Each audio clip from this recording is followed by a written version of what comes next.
U.S. forces last night struck military targets across Iran for the ninth straight day. It comes as the regime steps up its own attacks across the region, and after 3 U.S. soldiers were killed by an Iranian strike in Jordan over the weekend. The Department of War identifying 2 of the dead as 25-year-old First Lieutenant Tyler James Feehan and 19-year-old Private Isabella Gonzalez. A 4th U.S. soldier was also killed in northern Iraq, reportedly by detonating an unexploded Iranian drone. President Trump reacted to the losses yesterday. Well, we feel very badly, but, you know, those great people, those great patriots are out there fighting that Iran cannot have a nuclear weapon. Iran has been very, very badly damaged. They've lost everything almost militarily. They've got very little left. And America's been very clear that the goal, of course, is to ensure that Iran does not get a nuclear weapon. But here we are facing the loss of American soldiers as America grapples with this conflict as it continues. Your thoughts now as the strikes continue, this time a 9th day, as the negotiations seem to be a bit stalled. Yeah, well, the negotiations, the MOU, was wildly popular, by the way. 67% of Americans were in favor of an agreement to end the war between Iran and the United States and Israel. So I really hope we can get back on track. I'm really sad that we lost these lives. I'm of the camp of people that I thought Midnight Hammer was great. I wish we had stopped there. And I think that the real threat to America is from within. It's the socialists. It's everything we've been talking about earlier in the show. And the more that, the closer this gets to the midterms, the harder it is, I think, for the GOP to win and enact the agenda that everyone elected the president to do.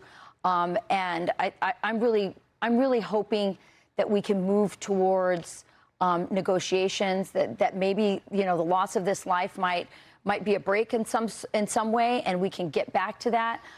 We talked a little earlier about Benjamin Netanyahu. I've spoken to negotiators on our side who have said that, you know, he's interfered with negotiations and in fact, may have been responsible for some of the negotiators actually being killed. So I think what we need to do is understand that we have our own, goals as Americans. They have their goals. Sometimes they sometimes they overlap, sometimes they don't. The American people said 67% of them said they want an end to this war, and so I'm really just praying for peace. Yeah, it seems that to some extent Iran wants to deepen this conflict. They're firing what missiles they have at all of the neighboring allies of the United States. They are striking a lot of points. They're hitting desalination plants in Kuwait. We know those missiles continue to fly. We're covering some of that aspect today. And when you talk to them about negotiations, they say we've received some information. It doesn't look like they're going forward right now. We're still waiting to get more information. Your thoughts on where things stand now? Here we are 9 days in. Well, I mean, I think we all worry about an escalatory trap with all of this, you know, where it's tick for tack. Each side keeps, you know, ramping up the pain level for the other. I mean, we're obviously reminded of the costs of war with just, you know, one of the deadliest weeks for our armed services, for our men and women in uniform. So we pray for their families and are reminded that, you know, we're sacrificing our precious treasure, which are our people, our American people, and that's important to keep in mind. I'm hoping at the end of this, whenever it does resolve itself, we have an Iran that is more isolated from this. You look at some of the, you know, some relatively good news out of the Middle East right now, where you look at, because of all the disrupted shipping through the Strait of Hormuz, you've got Iraq, the UAE, and Saudi Arabia moving to build or expand pipelines to bypass the Strait of Hormuz, which could be beneficial in the long run, with Iran having less power of creating that choke point in the strait. And I think a lot of this is the manifestation, and then I'll end with this, of both the Abraham Accords that started during the first administration, as well as President Trump's promise that the path to the Middle East is commerce, not chaos, and some of this groundwork that he's laid throughout the Middle East of connecting this creativity with an economic engine that then would lead to security.